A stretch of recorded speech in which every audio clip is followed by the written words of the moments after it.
guys, welcome to Better Bachelor. This is Joker with a face for radio and a voice for TV. Tonight we're going to talk, just about whenever I think I've seen it all. Tonight we're going to talk about guys going to these feels retreats. They call them feeling retreats. Let me adjust my camera here. There we go. They call them feeling retreats. And these are where men can shed all that negative feelings and try to feel better about themselves. And so I'm going to read through this story, and if this just doesn't make you cringe, I don't know what to tell you. I just did a video on how women are complaining that men don't know how to fix things anymore, and men don't know how to be strong and masculine and supportive, and that they're too effeminate and too feely.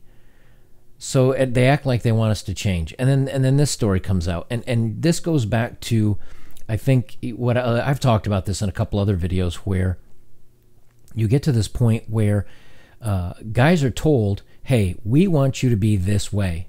That's been going on for the last 10 or 15 years.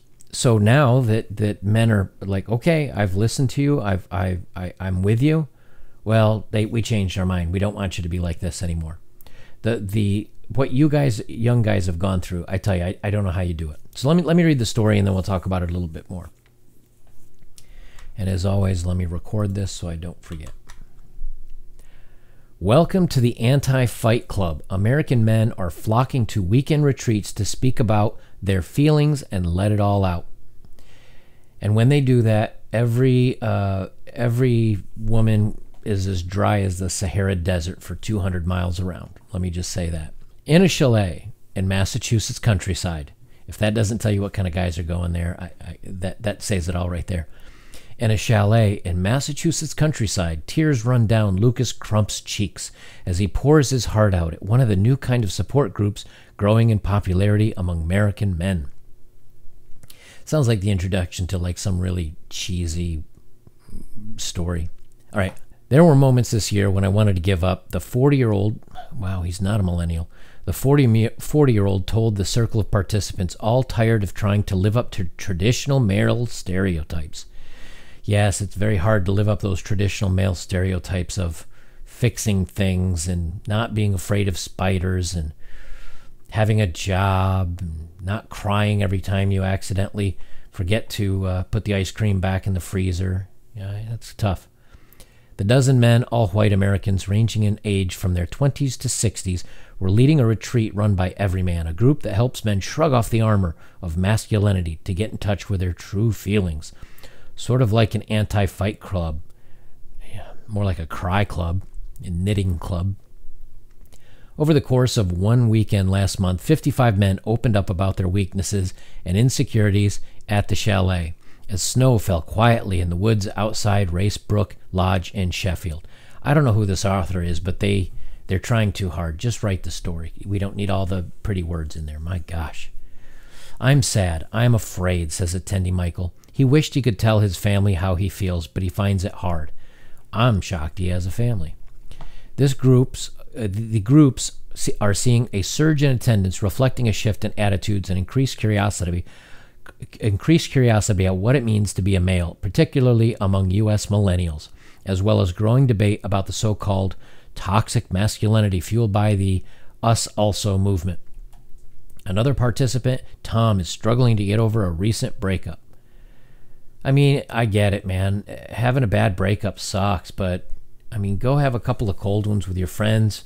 Go shoot some darts or some pool. Watch some football or soccer football on TV. I mean, just get over it. That's part of the game. They have a cry circle. Obviously, you can tell how I feel about this. I mean, just sitting around and crying about your problems and lamenting to everyone around you doesn't solve anything. It might make you feel a little bit better, I suppose, but I mean, go have a cold one and relax, or go sit on your back patio and get your mind off things or something. But a retreat to have a crying circle? Come on. I felt a lot of pain. I feel a lot of sadness, he says, as his fellow attendees look on with concern. Participants share their experiences and take part in a group one-on-one workshops where they learn to deal with feelings of anxiety and anger. Ryan Zagon has been attending sessions for 6 months. 6 months. Go see a therapist, man. Who wants to go do this every couple of weekends? My gosh. No wonder you can't get over this stuff. Just get over it.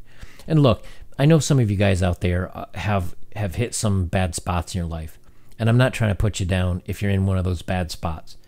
I won't even lie, man. I've had girls that have made me cry. I've had girls that make me wonder what in the heck I'm doing and why I'm still dating and where my next step is going to be. And I thought we were going to be together. I've had those days. I think a lot of us men have had those days, whether you openly weep or not. But I remember when I was 18 and I first joined the military. Man, I went to the MEP station in San Antonio, Texas. And I was in the middle of the training, and it was a tough day. And you're getting yelled at, and you're forced to be up for over 24 hours. They just break you. And all the guys crawling into bed on the second night we were there, just exhausted, emotionally jacked. We laid down, and man, you could hear almost every bunk, 18-year-old guys crying. We've all been there. But this kind of thing, just paying money to hang out with a bunch of other guys crying about it, it's not going to make you feel any better. And it's just, I don't know. I grew up in Louisiana where the definition of a man is very narrow. Do you hunt or do you play football? And I didn't do either. I grew up feeling like an outsider. Coming here for the first time gave me role models of other ways to be a man. How to be emotional in a way that is powerful, loving, empathic, and at the same time strong, Zagon added. Gee, I wonder why his girlfriend broke up with him. She's probably hanging out with a guy that's like literally rearranging her insides as we speak. Michael Kimmel, a sociologist who specializes in masculinity, says many American men today worry they are not doing as well as their father or grandfather and feel like they are living in a straitjacket. You are. The reason why your father and your grandfather did better, those men were around during Vietnam. Those men were around during World War II.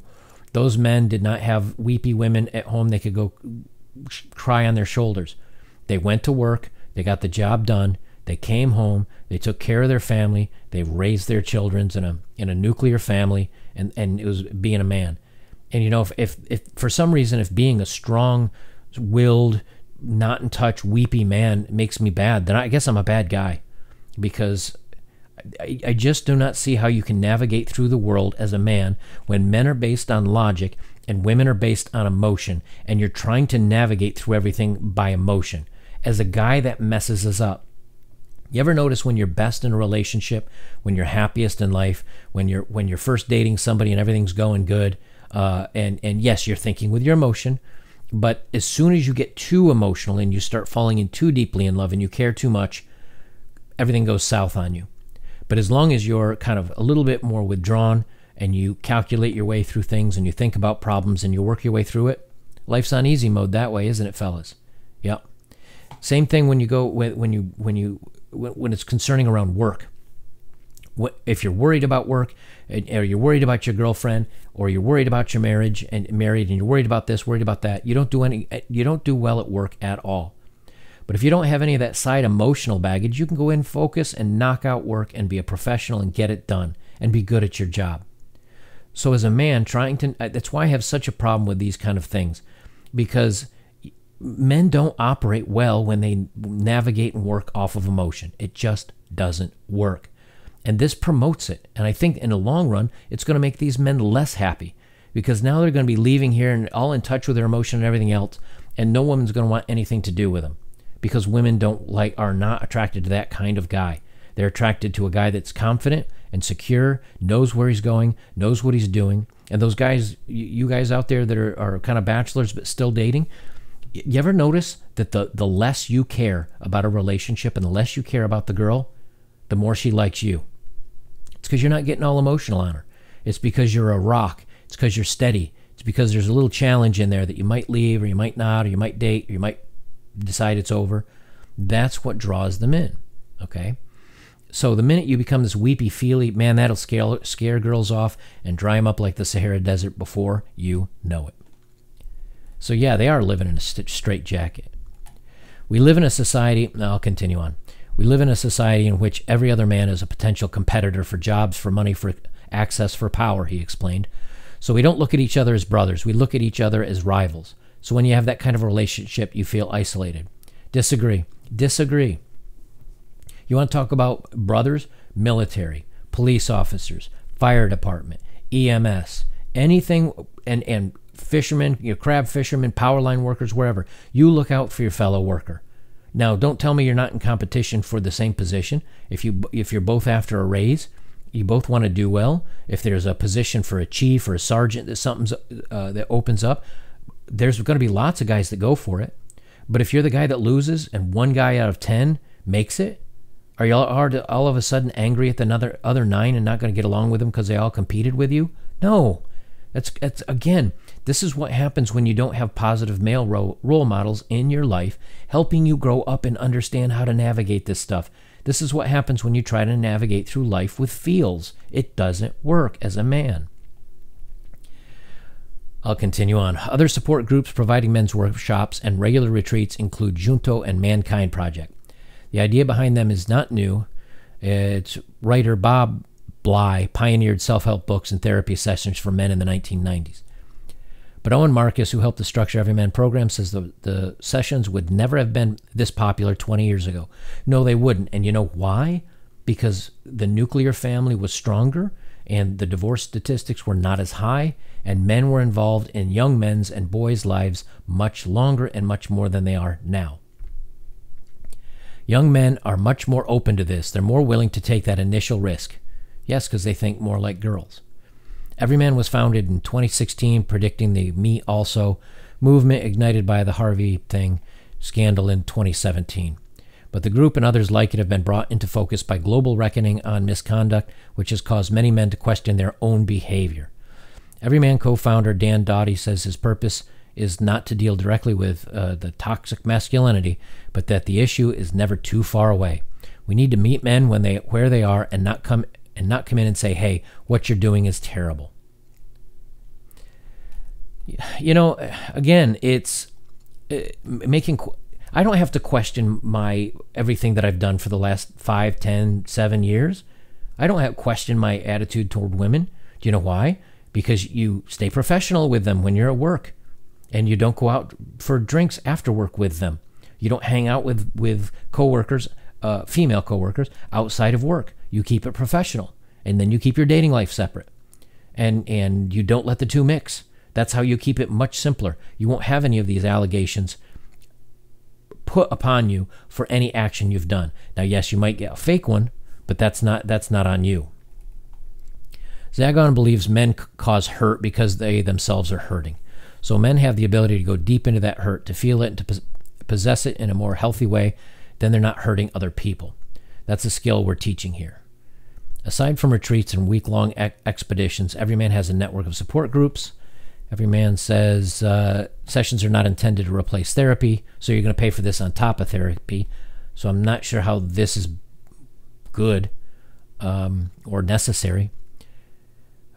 Presently, and see why this sentence is even necessary. I know I'm all over the place, but this thing really irritates me. Presently, Every Man retreats are mainly frequented by straight white men. Who cares? Who cares? Why is that in there? What does that have to do with anything? Unless you're saying that straight white men are like weak or aren't able to handle whatever. The group is working to attract more diverse participants. Why? If a man has a problem, he'll show up.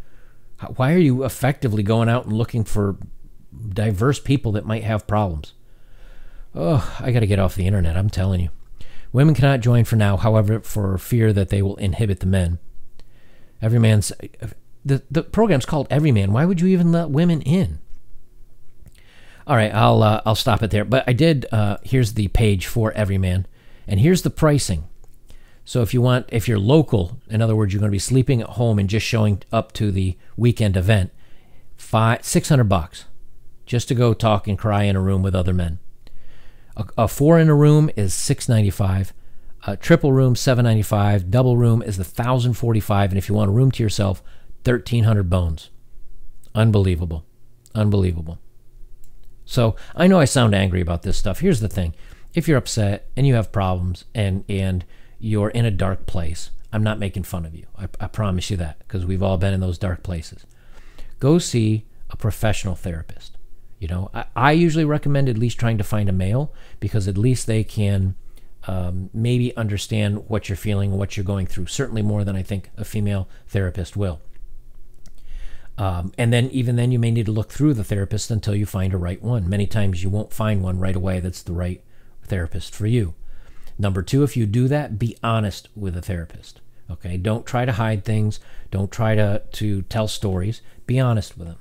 If you do this, you can find help. And I suggest you do find help if you need it. However, paying extra money to sit in a drum circle with a bunch of other guys, crying and talking about your experiences and what makes you feel weak and how you think you can be a better man, and doing this self-exploration is not necessary. And I think something like this, I mean, to me, it just sounds like a shill to get money from guys that are maybe in a bad place. Instead, tell men to go get some therapy. Tell men to hang out with other men that have gone through similar things. Come to watch material like this, like some of the other Bachelor and men doing their own thing channels, and go to some of the websites and see other and talk to other men, or leave comments about it to other men where you can have this conversation and find like-minded people. This stuff, though, this to me is just taking advantage of guys. And I think that's why I'm angry at it, is because I feel like this takes advantage of men. It's not really going to help them. It lets them dump their emotions out, and maybe it temporarily makes them feel better, but it's not going to improve their lives. And you're just taking money from guys that they could be spending on something else that may really help them, like maybe a lap dance. I don't know. All right, guys, I'll leave it there. If you'd like to support my work, links are below. And for those of you that have, I really appreciate it. It means so much to me. If you'd like to support my channel also with likes, shares, and comments, please do so as well. I always love to hear from you guys. So leave a comment below so we can have a conversation about this craziness, and we'll go from there. Gentlemen, this is Better Bachelor. I'm Joker.